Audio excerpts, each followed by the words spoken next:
പിന്നെ ചിലർ, അതിപ്പോൾ ഞാൻ എങ്ങനെ പറയണം, ഇവിടെ തുടങ്ങണമെന്നൊന്നും എനിക്കറിയില്ല. ചിലർ അതായത് സെക്സ് ടോക്ക് ചെയ്യുന്നവരുണ്ട് എന്ന് ഞാൻ പറഞ്ഞു കേട്ടിട്ടുണ്ട്. ഞാൻ 1-2 പേരെ കണ്ടിട്ടുമുണ്ട്. പിന്നെ ആ പെണ്ണിനെ എന്താണ് അതിനെന്തോ പറയുമല്ലോ, എന്നോട് ആരോ ചോദിച്ചെന്താണ് മണി പൈസ കൊടുത്ത്, അതായത് പൈസ തന്നിട്ടുള്ള ലൈവ് കോളാണോ എന്ന് ചോദിച്ചിട്ട് അവരതിൽ സക്സസ് ആവുന്നുണ്ട് പലരും. അതിൽ നിന്ന് അവർക്ക് ഇൻകം കിട്ടുന്നുണ്ട്. അവരുടെ ബാക്ക്ഗ്രൗണ്ട് നമുക്കറിയില്ല. അവർക്ക് ചിലപ്പോൾ ആരും ഇല്ലാത്തതുകൊണ്ടായിരിക്കില്ല അവരതിനൊക്കെ വരുന്നത്. ഹസ്ബൻഡ് ഉണ്ടാവില്ലായിരിക്കാം. കുട്ടികളെ നോക്കണം. പിന്നെ കുട്ടികളെ എപ്പോൾ പറയും നിനക്ക് പോയി പണിയെടുത്തുകൂടി എന്നൊക്കെ നമുക്ക് ചോദിക്കാം അവരോട്, ശരിയാണ്. പക്ഷേങ്കിൽ അവർ സോഷ്യൽ മീഡിയയിൽ അങ്ങനെ കയറി സക്സസ് ആകുമ്പോൾ അവർ പിന്നെ പോവില്ലല്ലോ. ഇനി പോയി കഴിഞ്ഞാലുള്ള കാര്യം ഓർത്തെ, അവർ ജോലിക്ക് പോയാൽ 10-18,000 രൂപ ശമ്പളം കിട്ടും. അല്ല ഹോം നേഴ്സായിട്ടോ വീട്ടുപണിക്ക് പോയാൽ ശമ്പളം കിട്ടും. അപ്പോൾ ഈ പിള്ളേരെ എവിടെയാക്കും? എന്ത് വീടുകളിലാക്കാൻ പറ്റുമോ? സേഫാണോ? അല്ല. ഹോസ്റ്റലുകളിൽ കൊണ്ടാക്കിയാൽ ആ പിള്ളേർ അച്ഛനും അമ്മയില്ലാണ്ട് വളരെ അച്ഛനേ ഇല്ല അമ്മയില്ലാണ്ട് ആ കുഞ്ഞുങ്ങൾ വേദനിക്കും. അതൊക്കെ കൊണ്ടായിരിക്കാം പലരും സോഷ്യൽ മീഡിയയിൽ ഇതിനൊക്കെ ആയിട്ട് ചിലർ, എല്ലാവരെയും പറയുന്നില്ല, വരുന്നവരുടെ കാര്യം ഞാൻ പറഞ്ഞു കേട്ടോ. നമ്മളവരെന്തിനാ മോശപ്പെടുത്തി പറയുന്നത്? അതിൽ ചെന്ന് ആണുങ്ങൾ പറയുന്നത് ഞാൻ 1-2 ഇതിൽ കയറി ഞാൻ നോക്കിയിട്ടുണ്ട്. പലരും അവരെ പുച്ഛമായിട്ട് സംസാരിക്കാറുണ്ട്. നമ്മളൊന്നും അറിയാണ്ട് അവരെ ജഡ്ജ് ചെയ്യുന്നു. ആരെയും നമ്മളൊന്നും അറിയാണ്ട് ജഡ്ജ് ചെയ്യേണ്ട ആവശ്യമില്ല. അവരെന്തോ ഏതോ ആയിക്കോട്ടെ. അവരെന്തായാലും സോഷ്യൽ മീഡിയയിൽ സക്സസ് ആയതുകൊണ്ടല്ലോ അവർ വീണ്ടും അതിലിരിക്കുന്നത്. നിങ്ങളാണുങ്ങൾ എന്തിനാണ് അവരെ തെറി വിളിക്കുന്നത്? അപ്പം നിങ്ങൾ കാണുന്നവർ തെറ്റുകാരല്ലേ? അവർ തെറ്റുകാരിയാണെങ്കിൽ നിങ്ങൾ ഈ പൈസ കൊടുത്ത് പോയി കണ്ടിട്ട് അവരെ എന്തിനാണ് തെറി വിളിക്കുന്നത്? എങ്കിൽ നിങ്ങൾ കാണാതിരുന്നാൽ പോരെ? അപ്പം ആരാ ജയിച്ചത്? അവരാണോ നിങ്ങളാണോ? അവരല്ലേ ജയിച്ചത് അവിടെ? അവരെ ഇഷ്ടപ്പെടുന്ന അത്രയും ആൾക്കാരുള്ളത് കൊണ്ടല്ലേ അവരുടെ അടുത്തേക്ക് പോയി അവരെ മെമ്പർഷിപ്പിൽ ചേർന്ന് അവർക്ക് അത്ര ഏണിങ്സ് കിട്ടുന്നതുകൊണ്ടല്ലേ അവർക്ക് അത്ര സബ്സ്ക്രൈബ് കിട്ടിയത്? അവരല്ലേ ജയിച്ചത്? അവരെന്തിനാ തെറി വിളിക്കുന്നത്? അവരെ വേണ്ടെങ്കിൽ യൂട്യൂബുകാരെടുത്ത് കളഞ്ഞോളുമല്ലോ. അവർക്ക് യൂട്യൂബുകാർക്ക് അവരെ വേണമെന്നുള്ളതുകൊണ്ടല്ലേ ഇട്ടേക്കുന്നത്. ഈ എന്നെ ഇപ്പോൾ ഇട്ടേക്കുന്നത് ചിലപ്പോൾ എന്നെ സക്സസ് ആക്കി നിങ്ങളെല്ലാവരും ആണല്ലേ. ഇത്രയും നിങ്ങളെന്നെ സക്സസ് ആക്കി. അതുപോലെ അവരെയും സക്സസ് ആക്കുന്നവരുണ്ട്. ഇപ്പം അതും ഇഷ്ടപ്പെടുന്ന ആൾക്കാരുണ്ടാവുമായിരിക്കാം. അതുകൊണ്ടായിരിക്കാം അവരെ സക്സസ് ആക്കുന്നത്. ഈ പറയുന്ന ഞാൻ ചില ദിവസങ്ങളിലേ ഒരുങ്ങിയിട്ടിരിക്കുന്നുള്ളൂ, അല്ലാതെ ബാക്കിയുള്ള സമയവും ഞാൻ സാധാ രീതിയിൽ തന്നെ ഇരിക്കുന്നത്. ഇന്നിപ്പോൾ പുറത്തൊക്കെ യാത്ര കഴിഞ്ഞിട്ടാണ് ഞാൻ വന്നിരിക്കുന്നത്. ഞാൻ അവരെ സപ്പോർട്ട് എടുത്ത് പറയുന്നതല്ല. നമ്മൾ ആരെയും ജഡ്ജ് ചെയ്യേണ്ട ആവശ്യമുണ്ടോ എന്നാണ് ഞാൻ ചോദിക്കുന്നത്.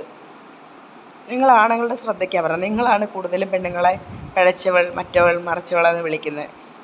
എങ്കിൽ നമ്മൾ അവരെ കാര്യങ്ങൾ നോക്കാൻ പറ്റുമെങ്കിൽ, നിങ്ങളുടെ നാട്ടിൽ അങ്ങനെ ഒരു പെണ്ണ് ഇങ്ങനെയൊക്കെ യൂട്യൂബിലിടുന്ന മോശമായിട്ടൊരു ലൈവിലൊക്കെ വരുന്നുണ്ടെങ്കിൽ നിങ്ങളൊരു കാര്യം ചെയ്യും. നിങ്ങൾ നാട്ടുകാരെല്ലാം കൂടെ ചേർന്ന് അവർക്കുള്ള ചിലവിനുള്ള കാര്യങ്ങൾ, റെൻറ്റിനുള്ള കാര്യങ്ങളൊക്കെ ചെയ്തു കൊടുക്കും. എന്നാൽ പിന്നെ അവർക്ക് ആ മോശം വീഡിയോസ് ഇടേണ്ട ആവശ്യമില്ലല്ലോ. ലൈവിൽ അങ്ങനെ മോശം ലൈവ് വരേണ്ട ആവശ്യമുണ്ടോ? അത്ര സ്നേഹമാണെങ്കിൽ ആ നാട്ടുകാരല്ലേ ചെയ്യേണ്ടത്, അവർക്കുള്ളതെല്ലാം ചെയ്തു കൊടുക്കേണ്ടത്. എങ്കിലും അവർ പോയിട്ട് കുഞ്ഞുങ്ങൾക്കുള്ളത് എന്തെങ്കിലും ജോലി ചെയ്ത് ഉണ്ടാക്കുമല്ലോ. എന്നാൽ പിന്നെ അവർക്കത് ഇടേണ്ട ആവശ്യമില്ലല്ലോ. നമുക്ക് ആർക്കും ആരെയും ഹെൽപ്പ് ചെയ്യാൻ പറ്റാത്തിടത്തോളം നമ്മളാരെയും ജഡ്ജ് ചെയ്യേണ്ട ആവശ്യമില്ല. അവരാരെയും ദ്രോഹിക്കുന്നില്ലല്ലോ. അവർ യൂട്യൂബിലിരുന്ന് എന്തെങ്കിലുമൊക്കെ കാണിക്കുന്നുണ്ടാവും. നമ്മളതിൽ എന്തിനാണ് ഇതാക്കുന്നത്? നമ്മളവരെ എന്തിനാണ് ചീത്ത പറയുന്നത്? ഞാൻ ന്യായീകരിക്കുന്നതെന്ന് വെച്ചാൽ ആരെയും പേര് ഞാൻ പറയുന്നില്ല. നമുക്ക് ഒരാളെ കാണുമ്പോൾ അറിയാം അവരുടെ നിസ്സഹായ അവസ്ഥയിൽ അവരത് ചെയ്യുന്നതാണ്. അല്ലാണ്ട് കുറേ പൈസ കോടികൾ ഉണ്ടാക്കിയിട്ട് ഇതിനെയൊക്കെ പുറകെ പോകുന്ന കാര്യമൊന്നും എനിക്ക് ഇൻട്രസ്റ്റ് ഇല്ല. അതൊന്നും ഞാൻ അക്സെപ്റ്റ് ചെയ്യുന്നില്ല. അത് അവരുടെ ഇഷ്ടം. അതിനെ ഞാൻ ന്യായീകരിക്കുന്നില്ല. കുറച്ച് പേര് അവരുടെ നിസ്സഹായ അവസ്ഥ കാരണം ഇരിക്കുന്ന ഒരാളെ എനിക്ക് പേഴ്സണലി ഒന്നും അറിയില്ല. എനിക്ക് പാവം തോന്നിയിട്ടുണ്ട്.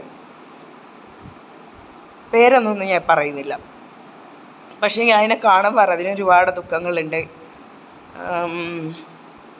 അതുകൊണ്ട് അതിലിരിക്കുന്നതാണെന്ന് എനിക്ക് അതിനെ തോന്നിയിട്ടുണ്ട്.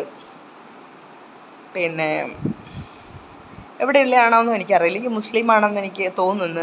ഞാൻ അതിൻ്റെ ഒരു വീഡിയോ കണ്ടിട്ട്, 1-2 വീഡിയോ ഞാൻ അതിനെ കണ്ടിട്ട്, എല്ലാവരോടും ദേഷ്യം എന്തോ പോലെയാണ്. അതിൻ്റെ ലൈഫിൽ ഒരുപാട് അടി കിട്ടിയിട്ടുണ്ടാവും. അതുകൊണ്ടായിരിക്കാം നമ്മൾ ഒരാളങ്ങനെ ചെയ്യുമ്പോൾ ചിന്തിക്കുക എന്തായിരിക്കാം അതിൻ്റെ പിന്നിലെന്ന്. അവർക്കൊരുപാട് വിഷമങ്ങളൊക്കെ ഉണ്ടാവാം. നമ്മളപ്പോൾ ചുറ്റിനും നിൽക്കുന്നവരെന്തായാലും ഈ ചുറ്റിനുള്ളവർ കാണുന്നുണ്ടാവും ആ വീഡിയോ ഒക്കെ. അങ്ങനെ ചെയ്യുന്നുണ്ടെങ്കിൽ എന്തായാലും അവരോട് പേഴ്സണലി ചോദിക്കാൻ നിങ്ങൾക്ക് എന്തെങ്കിലും ബുദ്ധിമുട്ടുണ്ടോ, ഞങ്ങൾ ഹെൽപ്പ് ചെയ്യാം. നമ്മളെ നാട്ടുകാരെല്ലാം കൂടെ ചേർന്നിട്ട് അങ്ങനെയുള്ള ഒരാൾ പിന്നെ ലൈവിൽ സെക്സൊക്കെ കാണിക്കുന്നുണ്ടെങ്കിൽ തീർച്ചയായിട്ടും നിങ്ങൾക്ക് നാട്ടുകാർക്കെല്ലാം കൂടെ ചേർന്ന് അവർക്ക് ഒരു 100 രൂപ വെച്ച് പിരിച്ചാൽ തന്നെ അവർക്ക് വാടകയ്ക്കുള്ള പൈസയായി, അല്ലെങ്കിൽ രണ്ട് കുട്ടികളെ പഠിപ്പിക്കണം ഒക്കെ ചെയ്യണ്ടേ. എനിക്ക് തോന്നുന്നുണ്ട് അവർക്ക് 2 കുട്ടികളാണെന്ന് തോന്നുന്നുണ്ട്. ഞാൻ മനസ്സിൽ പ്രാർത്ഥിച്ചിട്ടുണ്ട്, ദൈവം അവരെങ്ങനെയും ഒന്ന് സക്സസ് ആവണമെന്ന് ഞാൻ മനസ്സിൽ ചിന്തിച്ചിട്ടുണ്ട്. ഈ ഇടയ്ക്ക് ഞാൻ വീഡിയോ കണ്ടു, അവർ എനിക്ക് തോന്നുന്നു എന്തോ സക്സസ് ആയി എന്ന് തോന്നുന്നുണ്ട്. സക്സസ് ആവട്ടെ, അവരൊക്കെ എല്ലാവരും സക്സസ് ആവട്ടെ എന്നാണ് എൻ്റെ ആഗ്രഹം. അല്ലാണ്ട് കുറേ പൈസ ഉണ്ടാക്കിയിട്ട് ഇതിനെങ്ങനെയൊക്കെ കാണിക്കുന്നതിനോടൊന്നും എനിക്ക് അഭിപ്രായമൊന്നുമില്ല. അത് പിന്നെ ഓരോരുത്തരുടെ ചോയ്സാണ്, മനസ്സിലായോ?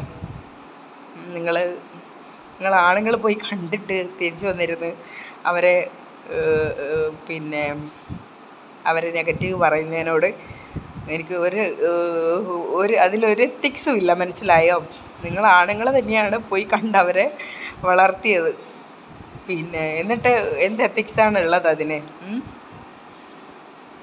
പിന്നെ അപ്പം നമ്മളവരെ ഒന്നും പറയാണ്ടിരിക്കുക. നിങ്ങളാണുങ്ങൾ എത്രയും പേരെ കണ്ടുകൊണ്ടല്ലേ അവരത്രയും സക്സസ് ആയത്. അപ്പം ആരാണ് ഇതിൽ വളർന്നത്, അവരോ നിങ്ങളോ? നിങ്ങളവരെ വളർത്തുകയല്ലേ ചെയ്തത്. ഇതിപ്പോൾ കേൾക്കുന്നവർക്ക് എന്നോട് വെറുപ്പ് തോന്നുക എന്താണെന്നൊന്നും എനിക്കറിയില്ല. എന്തായാലും എനിക്ക് പറയാനുള്ളത് ഞാൻ പറഞ്ഞു, മനസ്സിലായോ? ആണുങ്ങൾക്ക് ഒരു അമ്മ നഷ്ടപ്പെട്ട ആണിന് ജോലിക്ക് പോവാം, പിന്നെ ദിവസം 1000 രൂപ വെച്ച് കിട്ടും, മനസ്സിലായോ? ഒരു പെണ്ണിന് ഒരു 1000 രൂപ വെച്ചിട്ട് ആരും കൊടുക്കില്ല. ആര് കൊടുക്കും? ഡെയിലി പോയി വരുന്ന ഒരു പെണ്ണിന് കൂടിപ്പോയി ഒരു 5000 6000 രൂപ കിട്ടും. വീടില്ലാത്തവർക്ക് വീട്ടു വാടക കൊടുക്കണം, ഈ പിള്ളേരെ പഠിപ്പിക്കണം, വീട്ടിൽ ചിലവ് നടത്തണം, എല്ലാം എന്തുകൊണ്ട് ഇത് എങ്ങനെ എന്താവും? ആ പെണ്ണിനെ ശല്യം ചെയ്യാനോ 100 ആണുങ്ങളുണ്ടാവും. ഇവിടെ ഒറ്റയ്ക്ക് താമസിക്കുന്ന ഒരു പെണ്ണിൻ്റെ പുറകെ തന്നെ നടക്കുന്ന ആണുങ്ങൾ ഇഷ്ടം പോലെ ഉണ്ടാവും കേട്ടോ, ശല്യം ചെയ്ത് നടക്കുന്നത്. പക്ഷെ പ്രതികരണശേഷിയില്ലാത്ത കുറേ പേരുണ്ടാവും. ഒറ്റയ്ക്ക് ജീവിക്കുന്ന പെണ്ണിനോട് ചോദിച്ചാൽ 100,000 കഥകൾ അവർക്ക് പറയാനുണ്ടാവും. അവരെ അപ്രോച്ച് ചെയ്തവരെയും പലരുടെയും മുഖംമൂടി അഴിച്ചിടാൻ അറിയാത്തവരുണ്ടാവും, മനസ്സിലായോ? അടുത്ത വീഡിയോയിൽ ഞാൻ പറഞ്ഞുതരാം.